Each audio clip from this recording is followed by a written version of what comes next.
ဒီနေ့မှာတော့ shape format အကြောင်းကိုရှင်းပြပေးမှာဖြစ်ပါတယ်အဲ့တော့ကျွန်တော် PowerPoint ထဲမှာ shape တွေကိုဘယ်လိုမျိုးတွေ format တွေထားလို့ရလဲဆိုတော့ဒီနေ့မှာရှင်းပြမှာဖြစ်ပါတယ်အဲ့တော့ကျွန်တော် shape တွေဆွဲခြင်းရင်ဒီပေါ်မှာ shape ဆိုရဲဒီ group လေးရှိပါမယ်အဲ့ group တွေတွားပြီးတော့ကိုကြိုက်တဲ့ shape ကိုဆွဲလို့ရပါမယ်ကျွန်တော်ကတော့ဒီမှာဒီ rectangle လေးနဲ့ပြပါမယ်တကယ်လို့ကျွန်တော်တို့က rectangle ကိုအခုလိုမျိုးrectangle မဟုတ်ဘဲနဲ့ဒီ square ပုံလိုချင်လဲရတယ်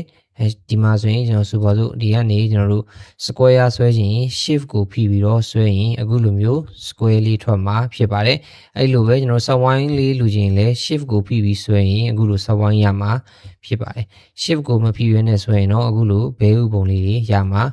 ဖြစ်ပါတယ်ဒါကတော့ shape တွေကိုဘယ်ကသွားဆွဲရမလဲဆိုတော့ပြောပြတာဖြစ်ပါတယ်အဲ့တော့တကယ်လို့ကျွန်တော်တို့ကဘာမှဆက်လက်မပေးထားလို့ရှိရင်ဒီ tab တွေအားလုံးဒီ hub မှာဆုံးပါမယ်တကယ်တစ်ခုခုသာကျွန်တော်ဆက်လက်ပေးလိုက်ရင်နောက်မှာဒီ shape format ဆိုရဲနောက်ထပ် tab တစ်ခုထပ်ပြီးတော့ပေါ်လာပါမယ်ဘာလို့ဆက်လက်ပေးပြီးနောက်မှာ shape format ဆိုရဲ tab ပေါ်လာပါမယ်အဲ့ဒီကိုဝင်လိုက်တာနဲ့အခုလိုမျိုး shape style ဆိုရဲ group လေးကိုတွေ့ပါမယ်အဲ့ group လေးကြောင့်ဒီနေ့ရှင်းပြမှာဖြစ်ပါတယ်အဲ့တော့ဒီထဲဟာကိုကျွန်တော်မလုပ်ဘူးဒီအောက်ထောင်လေးကိုကျွန်တော်နှိပ်လိုက်ပါဒါဆိုရင်ဒီ format shape ဆိုတဲ့ဟာလေးကြာလာပါမယ်အဲ့လိုမလုပ်ဘဲနဲ့ကျွန်တော်ဒီမှာ right click ထောက်ပြီးတော့ဒီမှာပါတဲ့ဘယ်ရောက်သွားပြီလဲဒီမှာ format shape ဆိုတာတွေကိုနှိပ်ပြီးတော့လည်းဝင်လို့ရပါမယ်အဲ့မှာကျွန်တော် face နဲ့ line ဆိုပြီးတော့နှစ်မျိုးရှိပါမယ်ကျွန်တော် face ကိုဖွင့်ချလိုက်တာနဲ့ no face ရှိမယ် solid face ရှိမယ် gradient face စသဖြင့်စုံနေအောင်ရှိပါမယ် no face ဆိုရင်တော့ဒီအတိုင်းပဲဒါအပေါက်ကြီးဖြစ်သွားပြီပေါ့နော်ဘာမှ face မထားတော့ပြောတာဖြစ်ပါတယ်solid face ကကြတော့အယောင်ထဲမှာဖြစ်ပါတယ်အဲ့တော့ဒီအောက်က color လေးကိုနှိပ်လိုက်ရင်ကိုကြိုက်တဲ့အယောင်ပြောင်းလို့ရပါမယ်ဒါအပြင်ကျွန်တော်တို့ဒီထက်ပိုပြီးတော့ထားခြင်းသေးရင်တော့ဒီ more color လေးသွားပြီးတော့ဒီမှာအယောင်တွေကိုကိုလိုသလိုပြင်လို့ရမှာဖြစ်ပါတယ်အဲ့တော့ဒီ PowerPoint တစ်ခုမှာအရေးကြီးတာဒီအယောင်ရွေးချယ်မှုဒီအရေးကြီးပါတယ်အဲ့တော့အခု PowerPoint နဲ့လိုက်ဖက်တဲ့အယောင်တွေကိုဘယ်လိုရွေးရမလဲစသဖြင့်အသေးစိတ်တွေသိချင်တယ်ဆိုရင်တော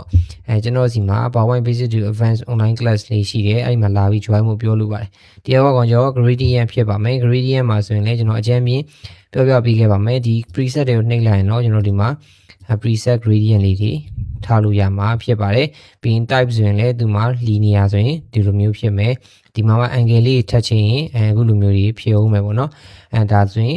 radial တော့ပေါ့ပြီးနောက်တစ်ခုဒီ rectangle ဆိုရင်တော့အခုလိုဖြစ်မယ်နောက်တစ်ခုကျတော့ path ဖြစ်မယ် path ဆိုရင်ဒီပုံစံဖြစ်ပါမယ်အဲ့တော့ဒီမှာ type မျိုးမျိုးရှိမယ်ကျွန်တော်အများဆုံးသုံးတာဒီ linear နဲ့ radial type ကိုပဲအများဆုံးသုံးကြတာဖြစ်ပါတယ်အခုဒီမှာဒါဒီလိုလုပ်လို့ရ direction ကိုဒီပေါ်ကနေလဲ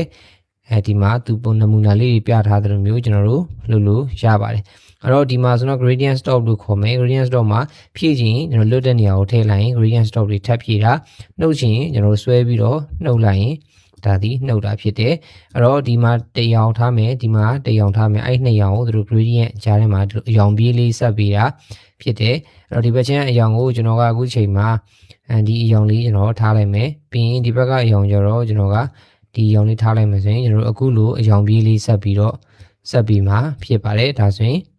gradient အကြောင်းသဘောပေါက်မထင်ပါတယ်အဲ့ဒီမှာမှကျွန်တော်တို့ကဒီ one line one color gradient လည်းထားလို့ရတယ်ဒါကြလို့ကျွန်တော်ကနှစ်ရောင်စလုံးကိုဆိုပါစို့ဒီညမှာဒီအရောင်လေးထားလိုက်မယ်ထားပြီးကမှဒီပထမအရောင်ကို transparency ကိုကျွန်တော်တို့ကအဆုံးထိထားလိုက်မယ်ဆိုရင်ဒါဒီနောက်ကိုဖောက်ထွက်ပြီးတော့မြင်ရတဲ့ပုံစံမျိုးရမှာဖြစ်ပါတယ်အဲ့တော့ပြေပြေလေးနဲ့ပျောက်သွားတဲ့ပုံစံမျိုးလူချင်းဒီ one line gradient one color gradient ကိုသုံးပါတယ်အဲ့တော့ gradient အကြောင်းရှင်းပါမယ်နောက်တစ်ခုဒီ picture တွေ texture တွေထည့်ရတာဖြစ်ပါမယ်နောက်တစ်ခုဒီ pattern ဖြစ်မယ် pattern မှာကျတော့ကျွန်တော်လိုချင်တဲ့ pattern ပုံလေးတွေဒီမှာလာပြီးပြောင်းလို့ရမယ်အောက်မှာလည်းဒီ foreground color နဲ့ background color ကိုကိုလိုသလိုကိုကြိုက်သလိုအရောင်လေးတွေထားလို့ရမှာဖြစ်ပါတယ်အဲ့တော့နောက်တစ်ခုဒီ slide background fill ဖြစ်ပါမယ် slide background fill ကကျတော့ background မှာရှိတဲ့အ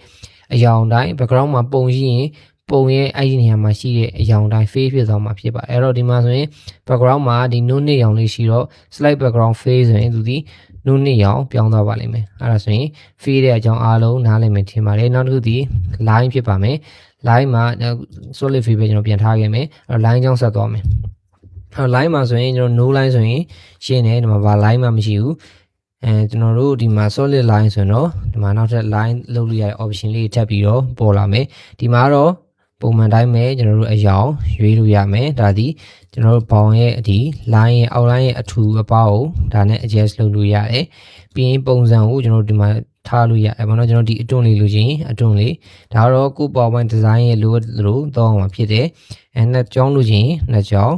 glody လို့3ချောင်းလို့ရင်3ချောင်းအဲ့လိုမျိုးထားလို့ရမှာဖြစ်ပါတယ်ပြီးတော့မှဒီတောင်ကျိုး type တွေကိုကျွန်တော်ဘယ်လိုထားမလဲ flat ထားမလား round ထားမလား